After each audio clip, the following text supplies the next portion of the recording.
Thanks for tuning into the channel.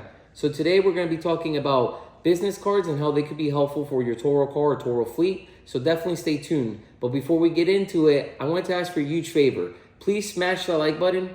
Leave any comments that you may have, any questions, any concerns. Don't be shy. And please consider subscribing to the channel.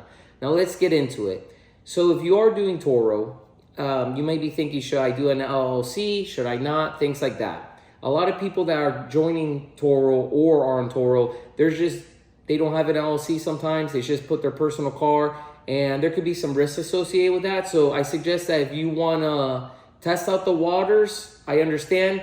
But if you decide to turn this into a side hustle to make an additional source of income, I recommend doing an LLC. So a lot of people, when they do LLCs, believe it or not, they do it wrong. They just think, oh, I'll go create an LLC, a limited liability company, I'll be protected. It's not that simple. There's actually more to it than just registering an LLC. So you don't want to just do an LLC and put your home address. I see people doing that all the time. You actually, when you have an LLC, it needs to be run separate from you. So you have your personal expenses, your personal life, and your business is separate. So you gotta look at it that way. You can't be mixing your personal and your business together. So if you do that, you're not gonna be protected. So you have to run it the right way to have the protection. So this is why I suggest having a business card. Because one of the benefits to it, if you do the business card and you already did your LLC, you can have a card where you can put all your gas, your detailing, everything that you need to buy for the business on a monthly basis, and it's not gonna show up in your personal name. Now, you do have to sign as a personal guarantee if it's a new LLC, but that's just saying basically if the business defaulted on the loan that you're going to pay for, like you're backing it up. But once you start using your card and let's say, you use gas and those monthly bills for your business, is not going to appear on your personal credit if you do it correctly, which that's huge because if you're going to go buy a car or you're applying for a credit card or you're buying a house, you don't want all your business expenses popping up in your personal name, right? Because that's going to hurt your debt to income ratio. So to avoid that, if it's under the LLC, that won't appear, but you will sign as a personal guarantee. You'll be doing that for a while because it's going to take some time before you buy anything under the business. So I think it could take up to 7 years, but the good thing too, you'll be building business credit. Also, a lot of people, I've seen videos, they say they have a hard time buying a car under the business. You can actually buy a car under the business with a new LLC. It's just, you gotta know what dealerships you're going to. Some dealerships have an issue doing it, some won't do it, but if you keep trying, if you have good credit, you'll see success. You're just gonna have to sign as a personal guarantee. But the benefit, if you are financing a car and it's under your LLC, it won't pop up under your personal name. It's gonna be under the business. You signed as a guarantee, but again, when you go try to get financing, it won't pop up. So which card should you get? I recommend the Business Chase Inc.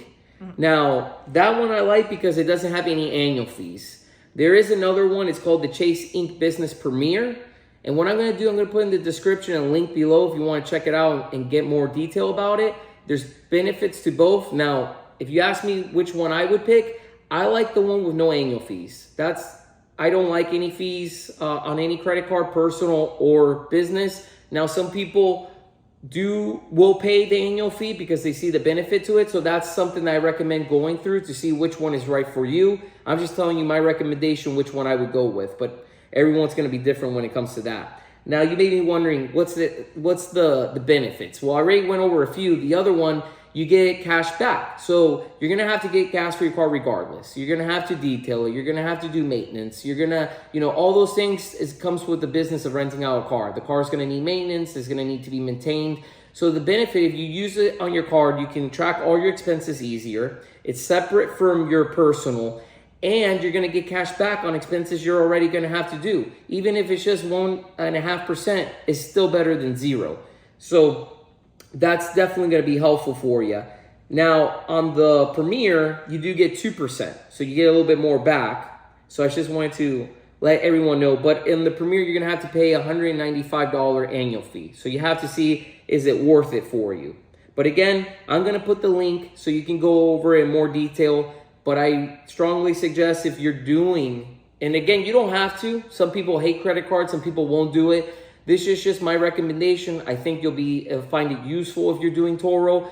because you're going to get money back. If you do it correctly, you're not going to have these expenses showing in your personal name, and it's going to be easy for you to track everything and the cash back. So you get some cash back. It never hurts. 1.5%. If you have a large fleet, it can add up to something in a year. And any money you can save or put in your pocket is making money. So very important. Don't forget to check out the link. If you like the video, smash the like button. Please leave some comments down below. And if you haven't done so, please subscribe to the channel. Thanks for watching.